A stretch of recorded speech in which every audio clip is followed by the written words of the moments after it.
Palabra el asambleísta Pedro Velasco.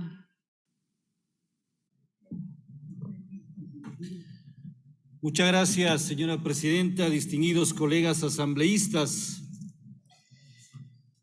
Voy a referirme exclusivamente a aspectos de carácter constitucional y legal que tienen que ver con el juicio político que hoy nos convoca a los asambleístas y al país. Para ello quiero referirme, señora presidenta, a la Ley Orgánica de la Función Legislativa.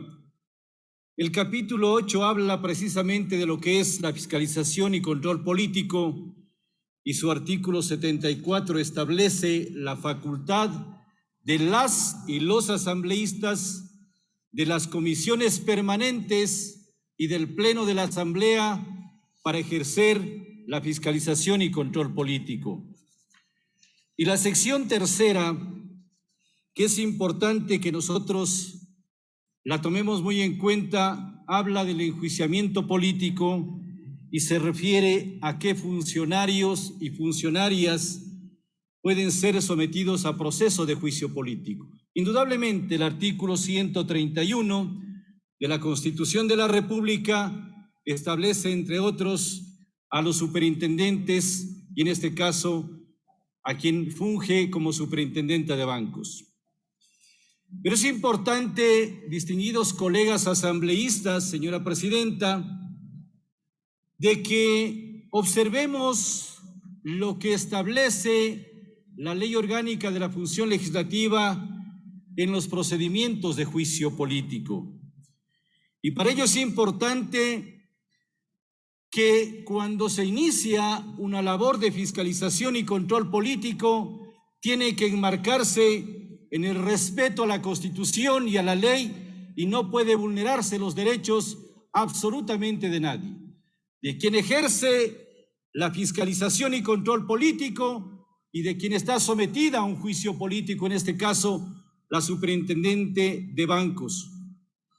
Señora presidenta, quiero solicitar que por su intermedio, a través de Secretaría, autorice la lectura del inciso segundo del artículo 83 de la Ley Orgánica de la Función Legislativa, por favor. Señor secretario, proceda.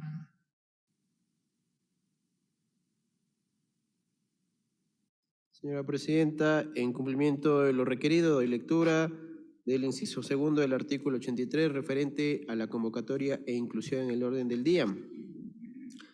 En caso de que el Pleno haya resuelto el juicio político de conformidad con lo previsto en el literal B de los numerales 1 y 2 de este artículo, la presidenta o presidente de la Asamblea Nacional, en plazo máximo de 5 días, incluirá en el orden del día para consideración del Pleno el juicio político que absolverá o censurará y destituirá al funcionario o funcionaria según corresponda. Hasta ahí el inciso correspondiente, señora presidenta.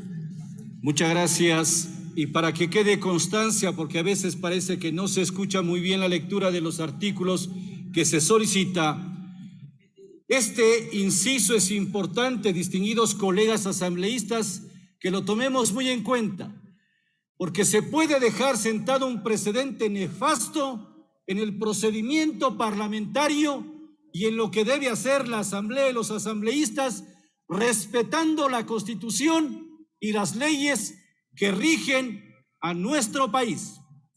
Se habla de que se tiene el plazo improrrogable de 5 días desde que se resolvió el juicio político.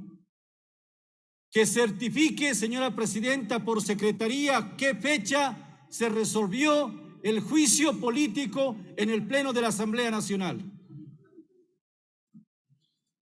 Proceda, señor secretario.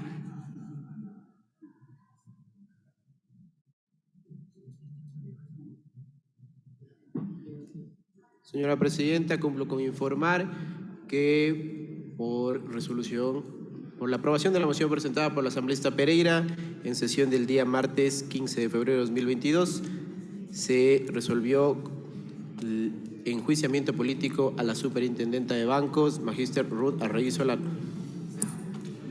Si tomamos en cuenta, señora presidenta y colegas asambleístas, la certificación que acaba de mencionar el señor secretario, con fecha 15 de febrero, 5 días, de acuerdo a lo que nosotros aprendimos en la escuela, significa hasta el día 20.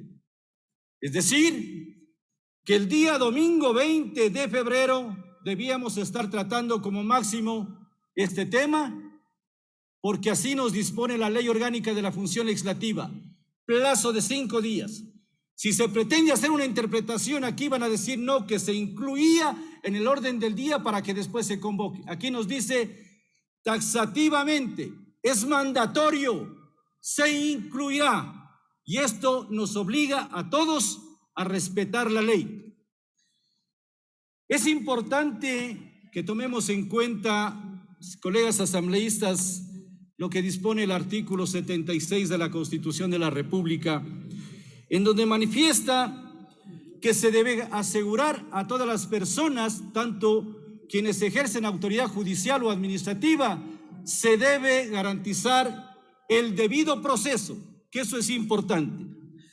Y el numeral 3 precisamente habla también que solo se podrá juzgar a una persona por un juez o autoridad competente con observancia del trámite previsto para cada procedimiento. He pedido que se revise, se lea las disposiciones de la Ley Orgánica de la Función Legislativa que establece el procedimiento, y aquí nos indica cómo debemos proceder.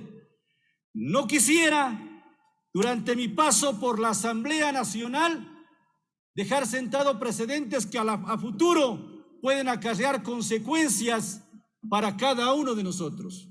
A mí me han enseñado a respetar la Constitución y la ley y hacerla respetar. Por lo tanto, señora presidenta, esta análisis y reflexión jurídica es para que aquí, con la madurez que estamos teniendo siempre los asambleístas que queremos hacer las cosas bien, que se analice no desde lo político, sino desde la vigencia de las normas constitucionales y legales. La superintendenta de bancos, cuando iniciaba su argumentación de defensa, que está garantizada por el debido proceso de introducción, mencionaba esto y hacía énfasis en la lectura del artículo 83, inciso segundo de la Ley Orgánica de la Función Legislativa, y argumentaba precisamente normas del Código Civil que no admiten siquiera una interpretación extensiva, sino que tiene que respetarse de acuerdo al tenor literal de la ley. Esto dejo constancia, señora presidenta, porque está abierto, con la misma madurez de todos, a analizar los temas de carácter legal y constitucional, y la decisión está en manos del Pleno de la Asamblea. Pero vuelvo a insistir, es mi obligación dejar constancia de los procedimientos para que a futuro no tengamos nosotros las consecuencias que acarrear al margen de un procedimiento que está debidamente reglado y normado en nuestra propia ley de la Función Legislativa. Muchas gracias, señora presidenta y colegas asambleístas.